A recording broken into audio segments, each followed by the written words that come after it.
Hello, ladies and gentlemen. I am your commissioner, Jack Gray.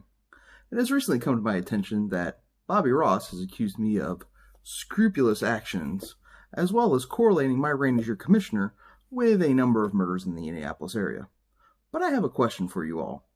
Who is Bobby Ross? Bobby Ross claims to be a businessman in the community, abiding by the Constitution, and a tax-paying citizen. However, we have obtained evidence to the contrary. This is an invoice that Bobby has issued to an actual client. In said invoice, we have miscellaneous charges for fantasy football videos that are not related to his current business. We also have absolutely zero tax being charged. So, Bobby, myself, and the group I represent, the National Association of Zealot Investigators, have one thing to ask you. When will you release your tax returns? We demand the tax returns be released. And with that, let's recap last week. As we start with, the Dick Mixon's Puntergate against Mercy Flush.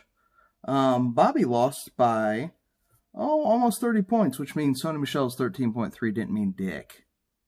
Ben was led by Kyler Murray, Alshon Jeffrey, and Austin Hooper, all putting up 20-plus points. Bobby let down big time by Amari Cooper getting hurt. Chris Thompson, I believe, who got hurt in his game.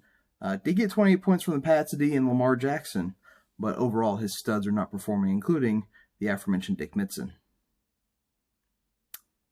In our next matchup, Chubb goes down. Koopa Cup's flaccid, and Two Girls One Cup. Aaron pulling out the 4.5-point win through the help of Stefon Diggs' 43 burger. He actually got nothing from Paul Richardson Jr. in his flex, and only 1.7 from Juju Smith-Schuster. Koopa Cup's Chubb went with Jared Goff. Did not work out. He only scored 1 point. Nick Chubb had a good game. Josh did leave Miles Sanders on his bench. Next, we got that I got that Andy money. Sam outscoring Brad 124 to 104. Sam also got 0 points from a lineup participant, the Chiefs defense. However, she got 28, 28, and 20 points from Russell Wilson, David Johnson, and Mike Evans, respectively. She left Terry McLaurin's 26 points on the bench. Brad, who chose to not play Hunter Henry despite picking him up late, going with Tyler Eifert, he scored 30 points, which would have been the difference here. He also got 29 points from Deshaun Watson and solid games from Coleman and Thielen. Then we've got the squeaker, the established P corners 109 and the implications 108.8. Nick barely pulled it out as Matt Stafford kept his shit together on Monday Night Football, even though the refs couldn't. Zeke Elliott, 26 points. Chris Godwin, 25 points for him. Got nothing out of Will Dissly. He got hurt. Jake Stream Bridgewater, Run CMC 21, Chris Carson 26. Jake could have flopped Duke Johnson in his flex, and that would have given him the victory. The McAssholes picked up a win, eating some 30 burgers this week, with Matt Ryan and James Conner each getting a 30 burger for me. Galladay, big game, 17 points. Kittle, 18 points. Kat still searching for that first win. Mayfield, Fournette, solid for her, as well as Julio Jones. She got 20 points from the Broncos D. Nothing really to talk about there. Andy, the Filthy Finger Sweeps, outscoring Adam, the Creek and Heaters, 137-121. Andy led by Tom Brady, Freeman, and Julian Edelman.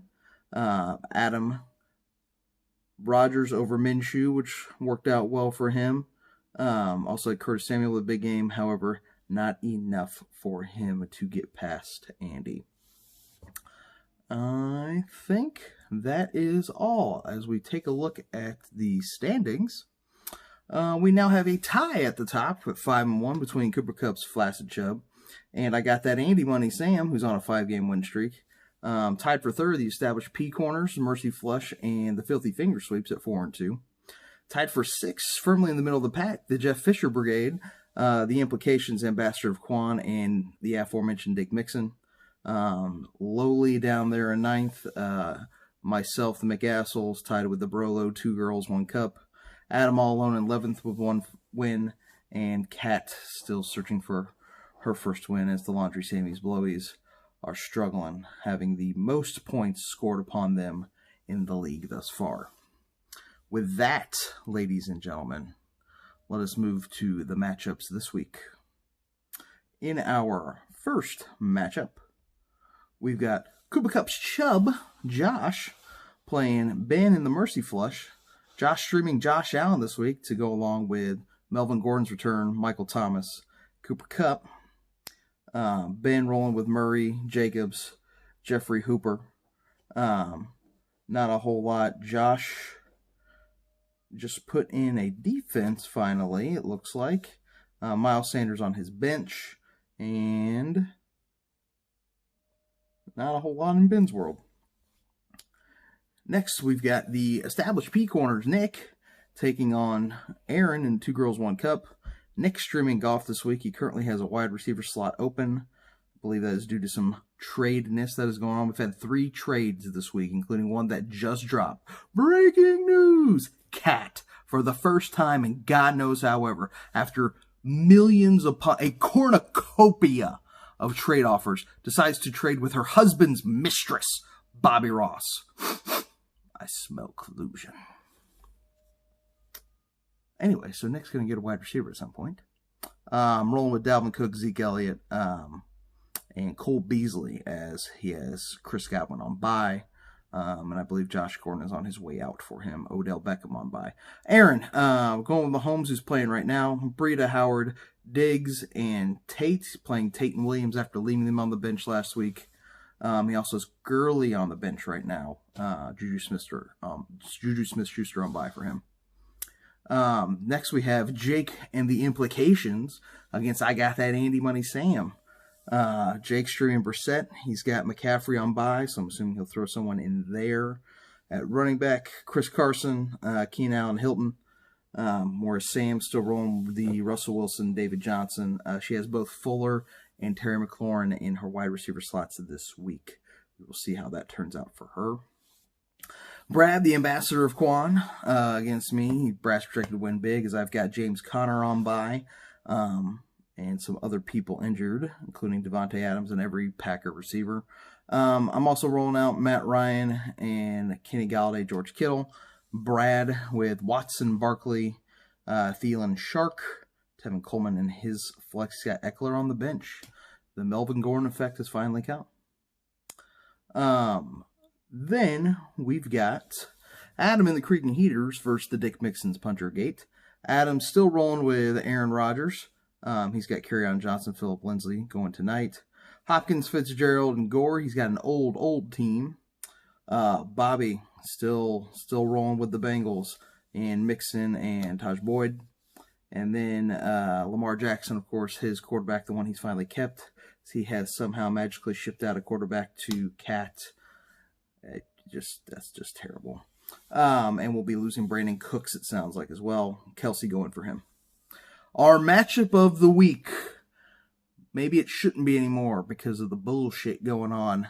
Cat at 0-6, seeking the first win against Andy at 4-2. Cat, who just traded for Wentz, we think, had Mayfield in. She was projected to win before she even added a quarterback, as she has Fournette. I'm sorry, she's trading Fournette, so we'll see. That projection may change. She will have Henry, Jones. She's got Tyreek Hill in the flex. And looks like we'll probably be putting in Devin Singletary at running back. Andy, Dak Prescott, Kamara, Devontae Freeman, Edelman. He is going with Jimmy Graham right now in tight end, who may or may not play. And Mark Ingram, of course, in the flex. He has sat Tim Brady for Dak Prescott. That is your matchup of the week. That was your recap. Once again, this message was brought to you by the National Association of Zealot Investigators.